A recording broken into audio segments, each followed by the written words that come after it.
नमस्कार। तपाईँ यति बेला हेर्दै हुनुहुन्छ अनलाइन प्रमुख खबर। यति बेला म पोखरा महानगरपालिका वडा नम्बर 16मा अवस्थित मातृशिशु मितेरी अस्पतालमा आइपुगेको छु।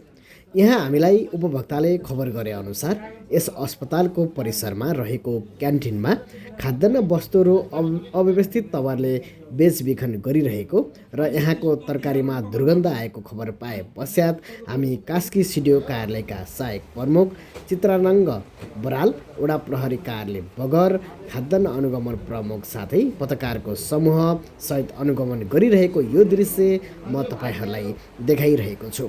तपाईँ अन्तिमसम्म हेर्दै गर्नुहोला अनलाइन प्रमुख खबर।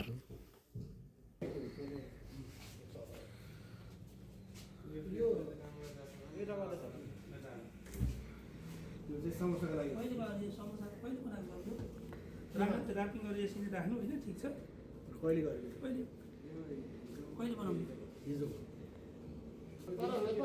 फेरि यस्तै हाल्ने त यो बाहिर कति बेर राखेर अनि राख्नु भएको थियो नि यो बनाउँदाखेरि राखेको भए त्यो यो सरसफाइ सरसफाइ छैन राख्नु। तपाईँलाई के स्वीकृत छैन